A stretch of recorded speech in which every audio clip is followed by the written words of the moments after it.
नमस्कार। न्यूज नशा में आप सबका स्वागत है। मैं हूं विजय विद्रोही और मेरे खास कार्यक्रम विजय फैक्टर में आप सबका स्वागत है।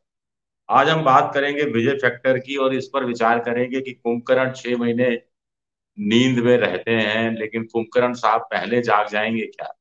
या विपक्ष ने या इंडिया ने कुंभकर्ण को जगा दिया है या जगाने जागने के लिए मजबूर कर दिया है अविश्वास प्रस्ताव लाकर?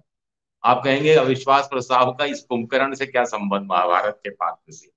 बिल्कुल संबंध है साहब। ये टेलीग्राफ का अखबार है, आनंद बाजार पत्रिका ग्रुप का अखबार है ये, जिनका न्यूज चैनल भी है वैसे। और इसमें ये देखिए कुंभकर्ण साहब सो रहे हैं और ऊपर क्या लिखा है? Kumbhakarna test, will the strongman wake up before the prescribed 6 months to speak on Manipur again? तो 20 जुलाई को इस अखबार के अनुसार जो कुंभकर्ण है वो मणिपुर पे कुछ बोले थे। तो कायदे से तो इस हिसाब से 6 महीने फिर सो जाना चाहिए और अगले साल जनवरी में ही बोलना चाहिए कुंभकर्ण को। टेलीग्राफ अखबार है, मैं अपनी बात नहीं कह रहा, अखबार आपके सामने पेश कर रहा हूं। तो बड़ा सवाल है कि 6 महीने तो जनवरी में होंगे और अविश्वास प्रस्ताव पर तो अगले हफ्ते बहस हो जाएगी। तो यानी कुल मिलाकर इंडिया ने मजबूर कर दिया कुंभकर्ण को कि नींद से जागने के लिए अब जागना तो पड़ेगा ही और मणिपुर पर कुछ बोलना भी पड़ेगा अविश्वास प्रस्ताव के दौरान। क्योंकि विपक्ष का पूरा हो हल्ला, विपक्ष का पूरा टारगेट कुल मिलाकर माफ कीजिएगा, कुंभकर्ण जबान पर इतना चढ़ गया कि कुल मिलाकर क्या रहने वाला है? मणिपुर का मसला रहने वाला है। मणिपुर के मसले के माध्यम से वो प्रधानमंत्री को घेरे में लेने वाले हैं।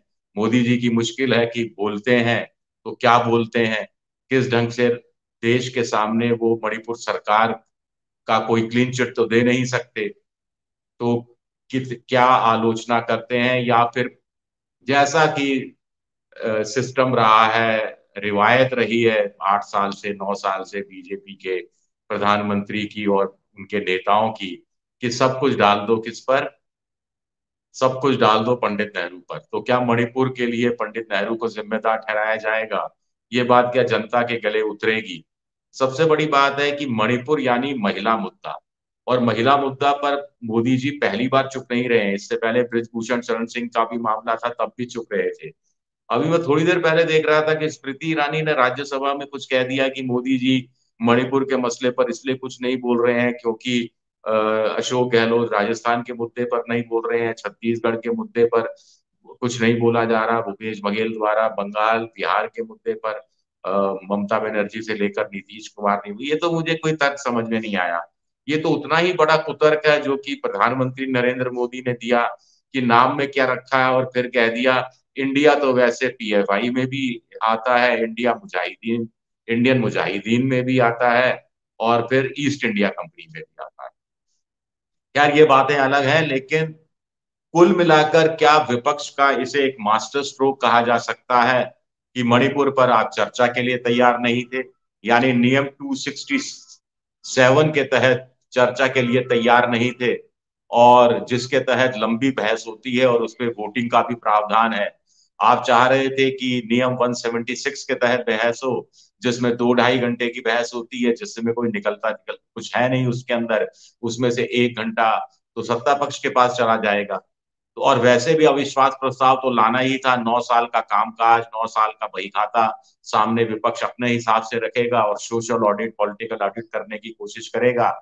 लेकिन मुख्य मुद्दा मणिपुर ही रहेगा मोटे तौर पर ये, और प्रधानमंत्री को मजबूर होना पड़ेगा कुछ ना कुछ उस पर बोलने के लिए। सरकार की तरफ से क्या कोशिशें की गई, ऑन रिकॉर्ड आना पड़ेगा।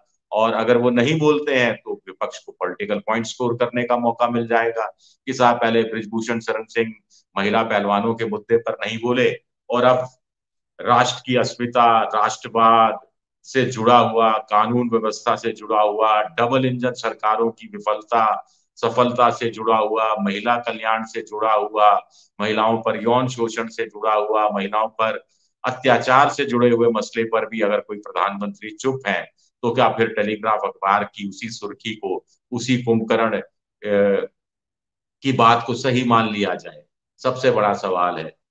वैसे देखा जाए, थोड़ा इतिहास में जाएं तो 1950 के बाद से इस देश में 28 अविश्वास प्रस्ताव पेश किए जा चुके हैं, लेकिन सिर्फ एक बार वाईबी चौहान ने मुरारजी देसाई के खिलाफ अविश्वास प्रस्ताव लेकर आए थे, उनकी सरकार के खिलाफ, और उसका सामना भी नहीं किया था उन्होंने, मुरारजी देसाई ने, और इस्तीफा दे दिया था। इसके अलावा कोई सरकार गिरी नहीं है। नरसिम्हा राव की सरकार के खिलाफ 2 बार आया अविश्वास प्रस्ताव। एक बार तो वो जसवंत सिंह लेकर आए थे, बड़े मामूली अंतर, शायद 44 या 45 के अंतर से वो जीते थे अविश्वास प्रस्ताव को, और दूसरी बार तो और कम था, सिर्फ 14 मतों से अविश्वास प्रस्ताव पर वो जीत हासिल की थी। अविश्वास प्रस्ताव को ठुकरा दिया गया था, और तब झारखंड मुक्ति मोर्चा के विधायक, आप जानते हैं, शिबू सोरेन और उनके लोगों पर पैसा लेने का आरोप लगा था, और ये मसला काफी समय तक अदालतों के चक्कर में भी खाता रहा, और उसके बाद जनता के बीच में भी ये मुद्दा चर्चा का विषय हमें बहुत समय तक बना रहा। अगर मोदी जी की बात करें तो 2018 में विश्वास प्रस्ताव लाया गया था, जो करीब 199 वोट से मोदी ने जीत लिया था।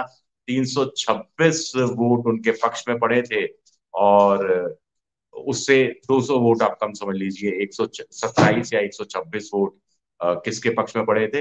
विपक्ष के पक्ष में पड़े थे। इस बार भी यह विश्वास प्रस्ताव तो गिर जाएगा, ये बात तो 100% तय है।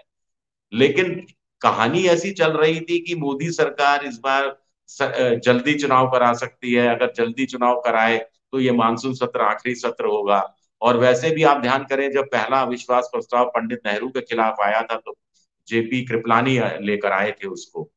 तो पंडित नेहरू ने कहा था कि साहब, अविश्वास प्रस्ताव की बहस 21 घंटे चली, अच्छी रही, और स्वस्थ लोकतंत्र के लिए इस तरह की डिबेट होती रहनी चाहिए, इस तरह के प्रस्ताव आते रहने चाहिए। कुल मिलाकर इससे सरकार को अपने गिरेबान में भी झांकने का मौका मिलता है, अगर सरकार इस मसले को लेकर गंभीर रहती है। या फिर वो पॉलिटिकल पॉइंट स्कोर करना है। विपक्ष ने बात की, मणिपुर ने सरकारी पक्ष बात करेगा, राजस्थान की विपक्ष बात करेगा, महिलाओं के अपमान की सरकारी पक्ष बात करेगा, छत्तीसगढ़ की विपक्ष बात करेगा, महंगाई बेरोजगारी की सरकारी पक्ष कहेगा, कांग्रेस के राज में ऐसे ऐसे दौर में ये महंगाई थी, ये चीजें थी। विपक्ष बात करेगा कि भ्रष्टाचार है, कांग्रेस सत्ता पक्ष बात करेगी परिवारवाद की, भ्रष्टाचारवाद की। तो उसको लेकर कोई बहस बहस नहीं होकर बहस के नाम पर सिर्फ बहस होगी, या कोई सार्थक चर्चा होगी। एक सबसे बड़ी बात है कि विपक्ष ने मास्टर स्ट्रोक के रूप में अविश्वास प्रस्ताव को तो सामने रखा है, लेकिन विपक्ष पहली बार इंडिया के रूप में सामने आएगा, और ऐसे में ये देखना भी दिलचस्प होगा कि वो कितने बेहतर कोऑर्डिनेशन के साथ बहस कर सकते हैं, और कितने समन्वय के साथ मोदी सरकार को पिन पॉइंटेड सवाल पूछे जाने चाहिए। एक चीज, दूसरा, आंकड़े रखे जाने चाहिए, और आंकड़ों के बदले में सरकार से पर जोर देना चाहिए कि आप हमारा ये आंकड़ा झुटला दें और अपना आंकड़ा पेश कर दें, या हमारे आंकड़े को स्वीकार कर लें। तीसरी बात है कि दोहराव नहीं होना चाहिए, कि जो भी विपक्षी पार्टी का आदमी खड़ा हो, नेता, वो वही बोले जो उससे पहले वाला बोल चुका हो, या वही बोले जो उसके आगे आने वाले को बोलना है। तो उससे भी काम नहीं चलेगा, उससे सार्थक बहस। सरकार, देखिए, मोदी जी की पार्टी में बड़े वाचाल किस्म के वक्ता हैं, बड़ी लच्छेदार भाषा है, और उनके पास हर चीज के लिए दोषी ठहराने के लिए पंडित नेहरू पहले से मौजूद है, और बड़े नाटकीय अंदाज में वो भाषण देते हैं, जैसे स्मृति ईरानी आज राज्यसभा में बोल रही थी। तो इनका मुकाबला करना आसान नहीं है। इनका मुकाबला आप तथ्यों के आधार पर कर सकते हैं, इनका मुकाबला आप आंकड़ों के आधार पर कर सकते हैं, इनका मुकाबला आप स्ट्रेटेजी के आधार पर कर सकते हैं, और समन्वय और कंबाइन इफेक्ट के रूप में आप कर सकते हैं। ये बात नहीं जानी चाहिए कि विपक्ष मणिपुर का समाधान नहीं चाहता, विपक्ष सिर्फ मोदी की ही घेरेबंदी, मोदी की ही मोर्चेबंदी करना चाहता है। अगर ये भाव गया तो फिर समझ लीजिए अविश्वास प्रस्ताव पर बहस से पहले मोदी आधा मैदान जीत लेंगे। कम से कम उनके जो मोदी भक्त हैं और गोदी मोदी मीडिया की नजर में तो ऐसा हो ही जाएगा। चलिए, शुक्रिया, बहुत बहुत शुक्रिया। आप हमसे जुड़े रहने के लिए सब्सक्राइब करें YouTube पर, फॉलो करें Twitter पर, और लाइक करें Facebook पर। और ज्यादा जानकारी के लिए आपको टाइप करना होगा सिर्फ न्यूज नशा।